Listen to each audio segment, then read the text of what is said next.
They left for the airport without me. 7 tickets, 3 rooms, 1 forgotten passenger. I found the itinerary on the printer. When I texted Dad, he said, "We thought you backed out. You're so moody lately." I stayed silent. An hour later, my sister sent me a note left for her friends. "He's gonna flip when he sees the photos." I replied, "Enjoy." Then I canceled the €12,000 booking from my app, and at 6:30 a.m. my phone lit up. 37 missed calls. I, 29M, woke up that Tuesday morning expecting chaos. 7 people in one house getting ready for a week in Santorini doesn't happen quietly. Instead, I found silence. The coffee maker still had yesterday's grounds. No suitcases cluttering the hallway.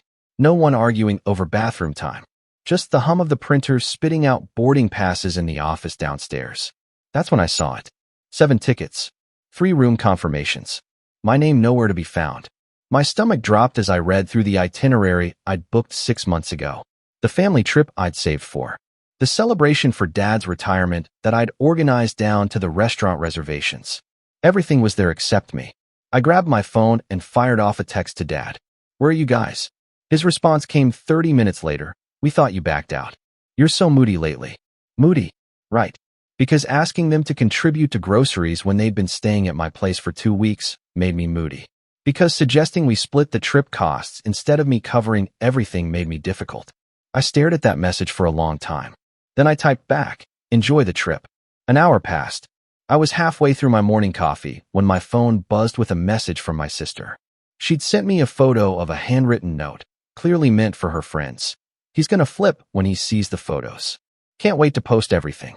Finally, a drama-free vacation." My hands trembled as I typed back, "Enjoy." Then I opened the booking app. The €12,000 charge sat there in my recent transactions. Flights, hotels, rental cars, even the dinner reservations at that cliffside restaurant Dad had been excited about. All of it booked through my account, paid with my credit card, under my name. I hovered over the cancel button. This wasn't just about money. This was about 15 years of being the family ATM. Every birthday dinner I paid for. Every emergency loan that became a gift. Every time they needed something, and I delivered without question. My finger pressed cancel. The confirmation came immediately. Full refund processing. All reservations terminated. I set my phone on the counter and went back to my coffee. For the first time in weeks, the house felt peaceful. At 6:30 a.m., my phone exploded. 37 missed calls. Text messages flooding in faster than I could read them. Dad, Mom, my sister, my brother, even my cousin who barely talked to me except when he needed something. The first voicemail was Dad, his voice tight with panic. The hotel was refusing them entry. Their flights were canceled. They were stranded at the airport with 7 suitcases and nowhere to go. The second was my sister, crying. How could I do this to them? To the family? She'd already posted on social media about the trip. Her friends were expecting updates. The third was Mom, her voice sharp with anger. I was selfish, vindictive. This was supposed to be about family. I deleted them all without listening to the rest. My phone rang again. Dad. I watched it buzz against the granite countertop until it went to voicemail. Then my sister called. Same treatment. Then Dad again. By 7 a.m., they'd figured out I wasn't answering. The texts changed tone. Dad sent a long message about how we could work this out. He understood I was upset, but this wasn't the way to handle things. Family should stick together. My sister tried a different approach. She was sorry about the note. It was just a joke between friends. She didn't mean anything by it. Mom sent just 4 words. Call me right now. I finished my coffee and got dressed for work. Tuesday morning traffic would be lighter without them cramming into my car, asking for rides to their various appointments around town. At the office, my coworkers asked about my vacation. Wasn't I supposed to be in Greece? I told them plans changed and buried myself in spreadsheets. The calls continued throughout the day. Voicemails piled up. Text messages filled my screen. Around lunch, my brother tried video calling. His face appeared briefly before I declined. He looked panicked, probably calculating how much 7 last-minute flights would cost. By afternoon, they'd shifted strategies again. Now it was about Dad's retirement. How much this trip meant to him. How I was ruining a once-in-a-lifetime celebration over a misunderstanding. Misunderstanding. That's what they were calling it now. I Googled flights to Santorini. 7 tickets for today would run them about €8,000. assuming they could find seats. Hotels were booking at premium rates for last-minute arrivals. They were looking at double what I'd originally paid, minimum. My phone buzzed with a message from my cousin. "Dude, what happened?" "Everyone's freaking out." I typed back. "They left without me. Thought I'd backed out." His response was immediate. "That's messed up. But can't you just rebook everything?" I stared at his message. Even he assumed this was my responsibility to fix. My mess to clean up. My wallet to open. I turned off my phone. The next morning, I drove to work in silence. No radio, no podcasts, just the sound of morning traffic and my own thoughts. For the first time in months, nobody had asked me for money. Nobody needed a ride. Nobody expected me to solve their problems. At lunch, I turned my phone back on. 63 missed calls. The voicemails had shifted tone again. Now they were angry. Really angry. Dad's voice was cold. "You've made your point. This tantrum has gone far enough. We're family, and family doesn't abandon each other like this." My sister was sobbing. "Everyone's asking where the photos are." I had to delete my posts. "Do you know how embarrassing this is?" Mom was beyond angry. "Your father worked 35 years for this retirement. 35 years. And you're destroying it over what? Because we didn't wake you up?" My brother's message was different. "Look, I get why you're pissed. But they're stuck at some airport hotel paying €200 a night. Dad maxed out his credit card trying to book new flights.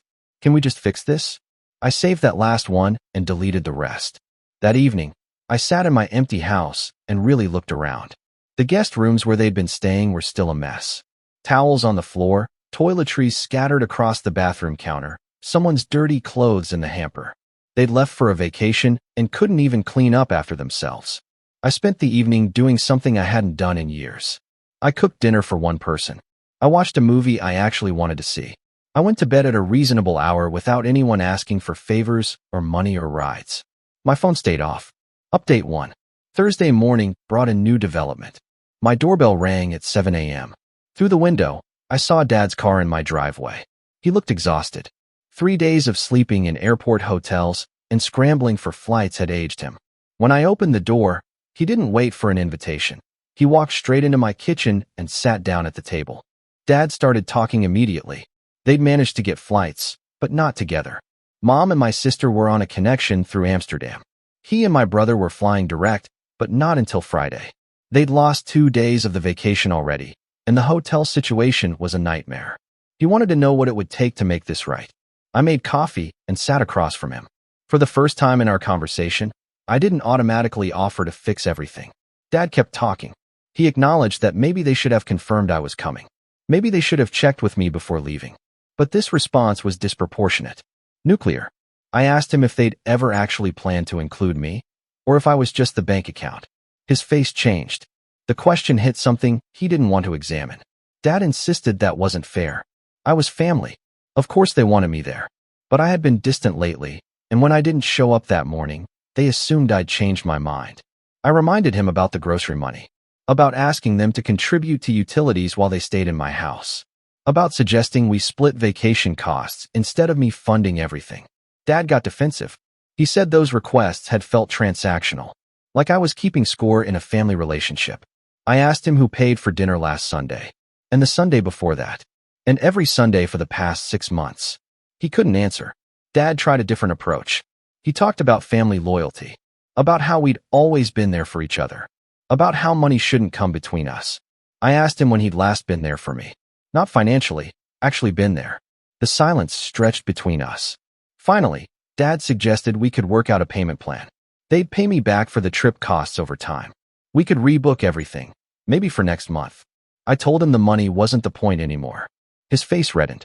He wanted to know what the point was then, what I hoped to accomplish by destroying the family. I wasn't destroying anything, I said. I was just done being taken for granted. Dad left without another word. Update 2. By weekend, the situation had evolved into something I hadn't expected. My sister had returned from the disastrous trip and was telling everyone who would listen about my betrayal. The story, according to her version, was that I'd sabotaged a family vacation out of spite. What she wasn't mentioning was the note about me flipping when I saw their photos, or the fact that they'd left without so much as a text message. My brother called Sunday night. Unlike the others, he didn't start with accusations. He asked if we could meet for coffee. Tuesday evening, We sat in a diner halfway between our apartments. My brother looked uncomfortable, like he was choosing his words carefully. He started by saying he understood why I was angry. The airport thing was messed up, and they should have handled it better. But he also said the family was falling apart over this, and maybe it was time to find a middle ground. I asked him what middle ground looked like. My brother suggested I apologize for canceling the trip, and they'd apologize for leaving without me. Everyone could move forward. I asked what I should apologize for exactly. He struggled with that.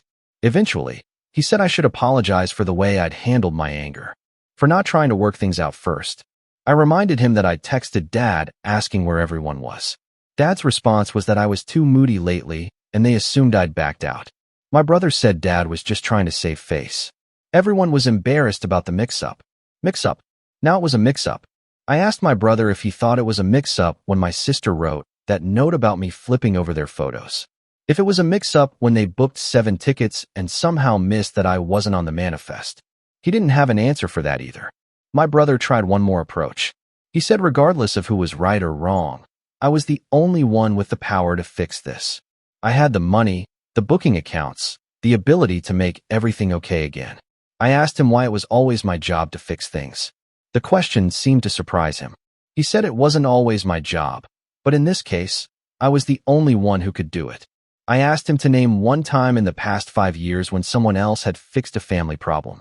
One time when someone else had opened their wallet or their home or their schedule to make things work. My brother sat quietly for a long time. Then he said that was just how our family worked. I was good at handling logistics and finances, so naturally, those responsibilities fell to me. I asked him if he thought that was fair. He said fair wasn't the right word. It was just practical. I paid the check and left. Update 3. The phone call stopped after 3 weeks. The angry texts faded to occasional guilt trips, then nothing. My house stayed quiet except for the sounds I made. I didn't realize how much energy I'd been spending on other people's problems until I stopped. Suddenly, I had time to read books, to go to movies, to meet friends I'd neglected while managing family emergencies. My cousin was the first to reach out normally. He asked if I wanted to grab a beer, no agenda attached. We spent an evening talking about work, sports, everything except family drama. When he dropped me off, he said it seemed like I was doing better. I was. Mom tried once more in November. She called to say Dad's birthday was coming up, and maybe this would be a good time to patch things up. The family missed me. I asked her what they missed about me, specifically. She said they missed having me around. My presence at family dinners. My jokes. I asked if they missed me, or if they missed what I provided. Mom got quiet. Then she said that was a hurtful question. I told her it was an honest one. She hung up. December brought Christmas plans I wasn't included in.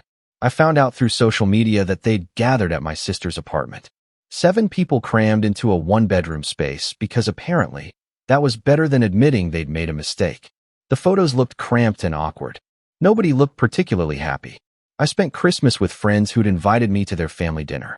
Real conversation, shared costs, genuine appreciation for my presence. It was the best holiday I'd had in years. January marked 6 months since the airport incident. My bank account was healthier than it had been in a decade. My stress levels had dropped significantly. I'd started dating someone who didn't expect me to pick up every check or solve every problem. My phone rang on a Tuesday evening in late January. Dad's name appeared on the screen. I almost didn't answer, but curiosity won. Dad's voice was different. Smaller, somehow. He asked if we could talk. I asked what about. He said he'd been thinking about our conversation in my kitchen, about the questions I'd asked. He said maybe I'd had a point about some things. I waited. Dad told me they'd tried to plan a trip for Mom's birthday without me. Just the 6 of them. But when it came time to book flights and hotels, nobody wanted to coordinate everything. The group chat devolved into arguments about dates and costs and logistics. Eventually, they canceled the whole thing. He said it made him realize how much work I'd been doing behind the scenes for years. I asked if that was an apology. Dad said he was trying to apologize, but he wasn't sure how. He'd never had to before. That honesty caught me off guard. Dad asked if there was a way back from this. Not to how things were, but to something better. I told him I didn't know.